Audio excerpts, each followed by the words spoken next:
Hey everyone, welcome to a new episode of the Red Devils Corner Kick podcast, a fan podcast dedicated to Manchester United Football Club. As always, like, subscribe, follow, whether you're listening on YouTube, Apple Podcast, or Spotify.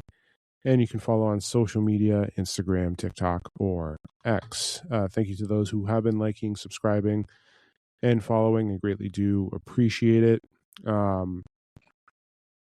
But yeah, I hope everyone's enjoying their weekend. It is, depending on where you are in Canada, a long weekend. So I hope you're enjoying that as well. If you don't have a long weekend, I still hope that you're enjoying the weekend. So today is, yes, Saturday. Depending on where you are and when this episode is released, it may be a Sunday. So I do apologize for the delay in getting the episode out. But there was a day, and today was a day. We had Manchester United playing Atletico Madrid. We've had a few things going on with the transfer market. I was happy with the winning 2-1. Did have to rewatch the game a little bit as well, so that's kind of the delay with the episode. So I just want to get some more in. But listen, I've made my opinions on the preseason. I've said my opinions in previous episodes. But like today was it. There's ups, downs, and there's some very, very positive things. The defense seemed a little. There's issues. Atletico Madrid had their chances. Let's not say that there weren't. It was controlled mostly all. It was all Manchester United, but Atletico had their chances today. When you're watching it, especially near the end, you're giving those opportunities of the squad, giving Atletico Madrid an option to get back in today. Listen, I'm happy for the win, but like I said, there's some things there that need to be discussed. The back four did not really wow me. They didn't. They were still giving up opportunities. That first goal was like 5 minutes into the match. It just didn't look like we tried to make an attempt. It looked like Maguire just tried to avoid it a little bit because he was hoping that whether or not it would go off on us. They were hoping that it was going wide. There was some, but didn't look like any one of us tried to make an attempt to move it or even try to make a header on it. I wonder if there was a risk that they thought they may go off of them and go in, but it was a good, well-placed kick. But again, there weren't many opportunities there, and Heaton was expecting something, but realistically, he didn't move to make an attempt. So it was a good goal by them. It was bad defending by us, to say the least. So obviously, getting our goals in Buemo due to the Lacey penalty, getting the one back, and then Fletcher getting the cross in off a rebound. And Buemo scores again, which is good. We need him to get himself into form and scoring, which is great. Overall, positives. The midfield seemed fine today. The attack was okay. I did mention weaknesses in the back four. Dorgu was okay. Diallo looked good today coming back. Shea Lacey, I think, was the bright spot. Santos and Mount played decently. Mount is still not a solution. If anything, he's a utility player where he may fit in for some games, but not every game. He shouldn't be the starter. But yeah, Lacey's making his case for him to be in the first team for next season. So yeah, we have that as well.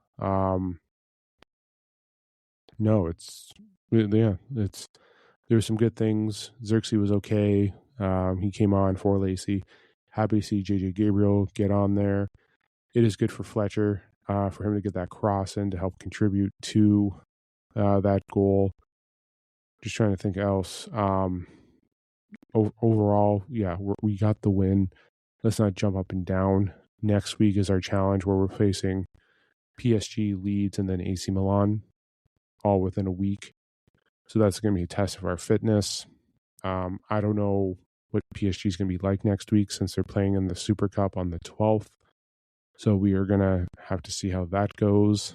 They may not fully contribute, but they may they may have some of their starters go in rotation, but they are facing Villa in the middle of the week. We'll be facing Leeds, and then we finish off with Ruben Amorim's AC Milan there as well. And we know many of the fan base will treat that as a Champions League final, which I don't care. He's gone. He's not our manager anymore. And my opinions. I did support him, and I wish he had stayed. And I wish things had worked out better with Amorim. But he's gone. He's in a new position. We're in a different spot. So, yeah, I'm really don't care whether we beat them or if they beat us or so on and so forth. It's a preseason game. I'm just having to get everyone healthy and fit, ready to go for Hull City, which is the week after, which has an impact more than us beating AC Milan if we beat them 10-0. Realistically, I mentioned this at the end of it all. Like, we can go 6-0, 5-1, 3-3, so on and so forth. And if we saw the improvements, we saw the fitness, we saw everyone getting back, and then we went into Hull City and dropped it. Like, what, why are we bragging about what we did in preseason? And if we beat Amorim's team, who cares? We just dropped to Hull City. This preseason is to get everyone fit, see the talent where it is. We don't have everyone back. We're probably going to have everyone back for Leeds. That's the match. Even so, they may not even play because they're probably just coming back, so they're going to be fit. And some of them probably won't be playing. Some of them may miss the Amorim match. So, but yeah. But going back to the game, there were some good things. Some movement was good. Santos, Mount were pretty good. The midfield, I think, were the best part today from what I was watching. And Mbeumo played very well. Shea Lacey making his case. Dorgu struggled a little bit. Shaw was, Lenny Euro was okay. Aiden Heaven did play well. Harry Maguire did not. Having Amad Diallo was there. Again, Mbeumo as the striker doesn't fit well. But having him score, which was good. You will be fine with the wings and rotation. It's just a matter of just getting people into the right spots. So, but yeah, it was good for the youngsters. It was good to see Gigi Gabriel play for this couple minutes. Hopefully he's going to play again in PSG next week or Leeds or Milan. So hopefully we see him during the season too. So it was good to see his minutes. It was he's the youngest to debut for an unofficial Manchester United game. So, which is good, but giving him the time, so on and so forth. So he was there. It was good to see. But yeah, there's still plenty of things to do. There really is. There's still plenty of things to do in this preseason. Getting fit, as more players come back, some youngsters will still have to fight. Obviously there were some players not playing in today, but we'll see what happens with PSG next week as well. And yeah. So yeah, again, overall, happy with the win. Were there good things, bad things, mediocre things? Yes, there is always going to be in that game. So, but overall, I think the positive point is the youngsters, again, contributions. Shea Lacey contributed to basically, without him, we weren't getting that penalty. So I think overall, Shea Lacey is making his case. Harry Moss, obviously, has made he should be getting his minutes in the first team as well. So there are youngsters there who are working to get themselves there. And as more preseason games go, they're going to have less opportunities because we have to get our starters fit ready for Hull City. So I don't want to say today is the last opportunity, but Bruno, Delo, Mazraoui, Tielemans, and Senny Lemons are already here. Bruno and Delo are back next week. Mazraoui should be back potentially next week. Who else are we missing? Rashford, Mainu aren't back yet. Same with Lisandro Martinez. They're not back until another week or two. They'll be back probably the middle of that week as well. But who else am I missing? Mazraoui should be back. Yeah, we should have basically Mazraoui, Delo, and Bruno are the ones coming back. So we'll probably have them for PSG. Then when we're looking at Rashford and Mainu may be there for the AC Milan match, realistically, but they should just be, they may get minutes, they may not, but we're probably not going to have those two. Cunha should be back. That's one player I just forgot about. Ugarte won't be back because he's out this season.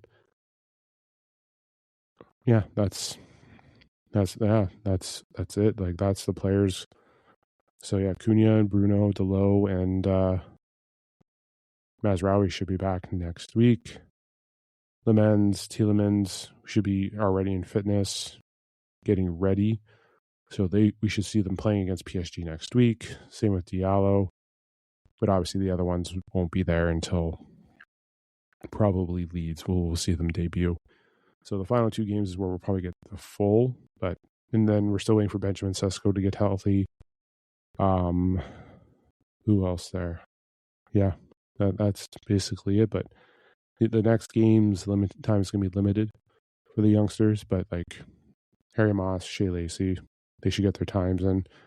I would like more time for Cheeto Obi. Hopefully JJ Gabriel. I hope this isn't the only 10 minutes that he gets. So, but yeah, again, overall, plenty of things to still be done in this preseason. The win today wasn't an easy one. Again, I'm happy with the win. Like I mentioned before, there's good things, bad things, ugly things. So, but yeah, that's the cookie crumble. That's how the cookie crumbles. I'm okay. Cookie crumbles. I can get my words out. Cookie, yeah. That's the way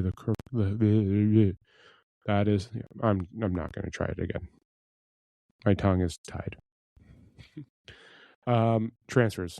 So obviously, even though we had a preseason game, yes, transfers are still going on.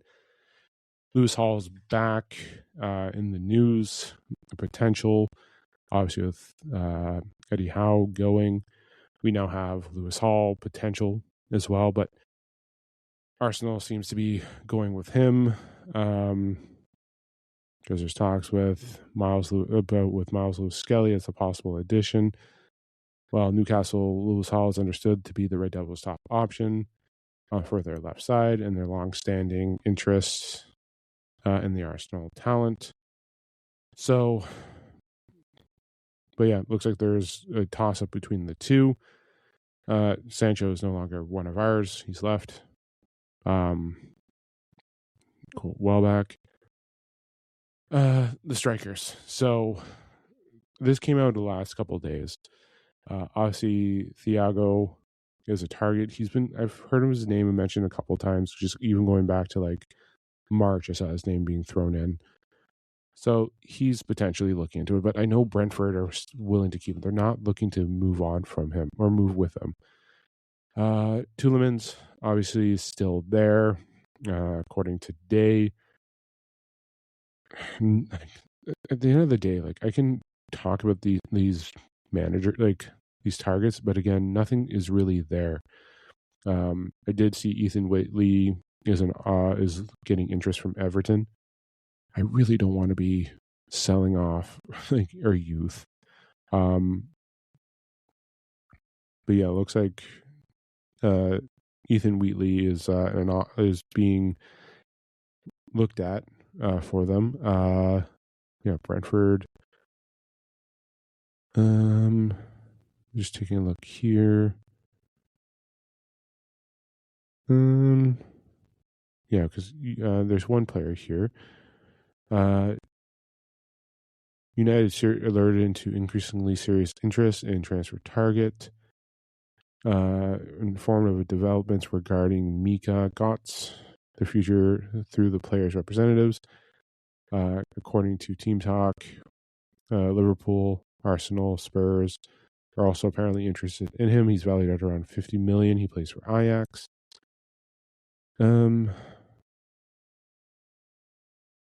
Paris Saint-Germain, however, said to be the club whose interest, so PSG. So, that's nothing new. There is something that came out this week from Bayern. Apparently, allegedly, Bayern are looking at Benjamin Sesko as a potential replacement for Harry Kane. What do I think of that? Spin potential, we'll see. I know they're looking at him before, but it doesn't look like it. So, but we'll see. Yeah, we'll see. I don't see us selling him. We wouldn't have a striker. And obviously Xerxes still going to be here, but we really don't have a striker. And that's why I don't want Cheeto Obi to, Cheeto Obi deserves to go on a loan, but we would need him for depth just in case. But yeah, everything is right now just speculation. If they're holding out for Tukamini, that is risky. Camavinga holding out for him is risky. There's, I don't know if they're waiting to the last minute, a sale for a player that could potentially be coming up, but I don't think that's going to be the case. We are, don't get me wrong, we are happy that we're getting moments here to look, but I don't think right now there is a target there that they're looking at a last minute target. You have 4 weeks left in the window? 3, 4, 4.5. So there's options there. So it's just a matter of seeing how everything goes. It is we can speculate until the cows come home, but as I said every episode, we won't believe until we see them being signed. So listen, right now I think the focus on getting that youth developed, especially for those players that played today. Sealing JJ Gabriel, hopefully that we can retain him because I think he's up next year for his contract. But yeah, there's a lot of things. But even just even checking some of the small things again, every article I've seen with Manchester United, they're still looking at other targets, but it's just speculation. We don't know because I know there's talks of, I mentioned Marcus Rashford to potentially, there's a hypothetical of him going to Spurs. There's a lot of things there as well. So, and the one thing too with this preseason, and I know I haven't mentioned more because I always want to say I want to be proven wrong with Carrick. Carrick is trying to implement something. I want to give him that opportunity. I'm not going to criticize anything yet because he doesn't have everything full yet. So we can speculate what happened last season. We can see what happens with what he has this year. The biggest thing is of him adjusting to the talent that he has. And I mentioned before how Ineos can potentially be setting him up for fail. He can. I know there's talks that he wants to set up a midfield similar to what PSG has. There's talks about possession-based control, not relying on transition counters. But today, I didn't see much of that focus. Obviously, we got some stuff done. We got some shots there, but our attack wasn't the great. Our defense wasn't the best, especially with the final minutes. An inch to the right more, Atletico could have drawn it up. Human hit the post. They had opportunities. Obviously we know substitutions is preseason, and I've mentioned it before.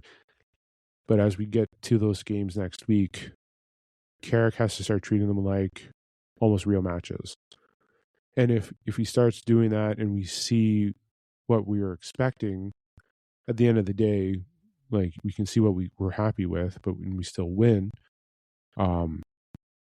yes, that's the positive. At the end of the day, we still have to remember it's still preseason.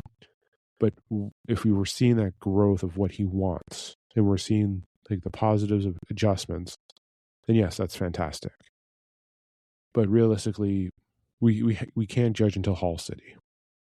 We can't. We can talk about the Amarim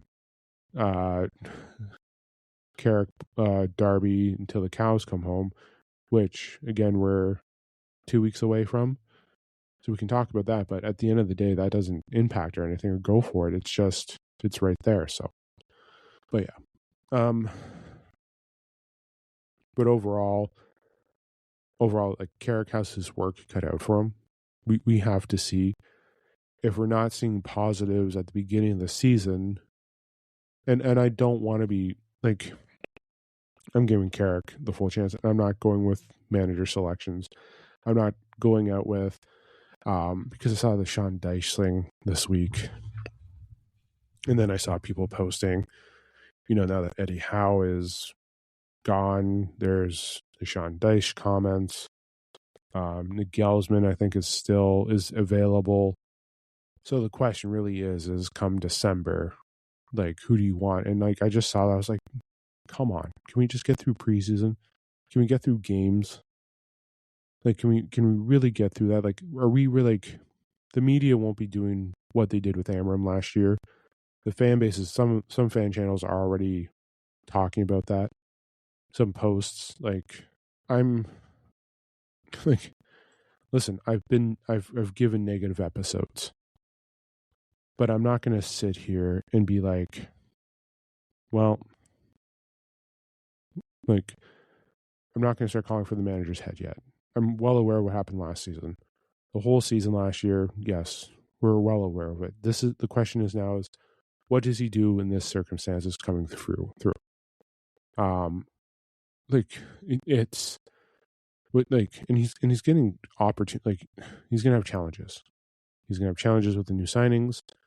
He's gonna get pressure from including youngsters as well. Like, I get it. He understands the history of Manchester United. We all understand the history of it. It's a spin, obviously. There's the spin of the ex-player, so on and so forth. But like, I want to be proven wrong by him. I do. It's better for the fan base. It's better for everything that if we're proven wrong, it is better. And I hope that. I don't want to be proven right. I hope we have success. I hope we do well. But yes, there are those question marks. There are going to be those question marks of how does he adapt. Again, he went from playing 1 game a week to playing is going to be 2 games a week. There's going to be cup matches, depth, like how his rotation, how he's handling it. What's going to happen if he falls out with a player? Is he going to be the manager, or are we going to go with the player?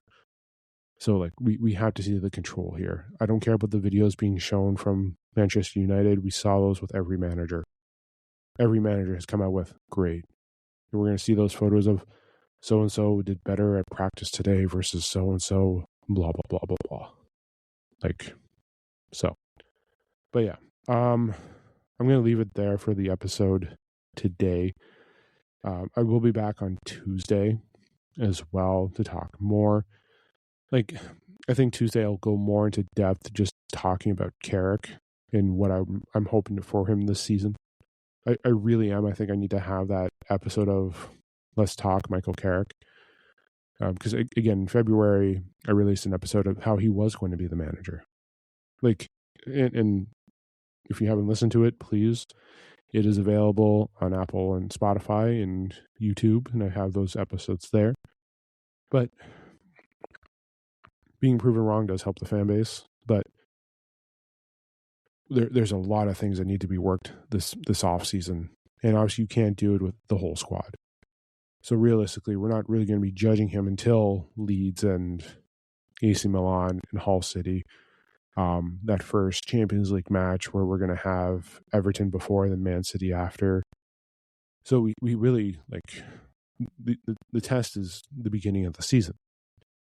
Yes, we're facing opponents who are on paper weaker than us. We'll say, except for Man City. Though Man City is not the same Man City as it was before, though players are still going to be there and just a different manager and the approaches and the tactics. But when we're sitting here, it's just a matter of how are things going to go? What does he do if we lose that first game? How does he adjust? What does he say? What do how does he get the players to respond? That is the question. Like last year we had Arsenal starting. This year we have Hull City, a newly promoted team. We have Hull City, Ipswich, two new promoted teams. Last year,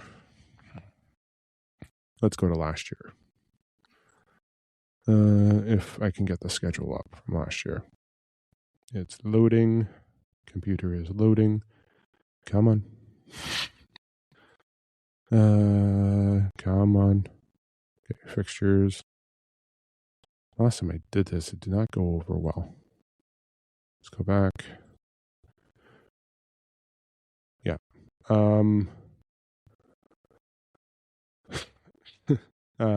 Basically, it's funny how we have, just looking at here, Arsenal, Fulham, we had the Grimsby in the Cup. Then we had Burnley, Man City, then Chelsea. So, yeah, we have Man City in the first couple of games. Let's just go to this. So we have Hull City, Hull, Ipswich, Everton, Man City, and Fulham. All before our international break.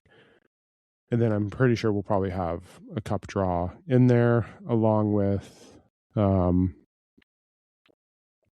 have our Champions League too. So yeah, it's an interesting thing. It's funny how we have City again, and we did not do well against City the last time, or that time before. We beat City in January, February, but we beat them. We split the matches. We split the derbies.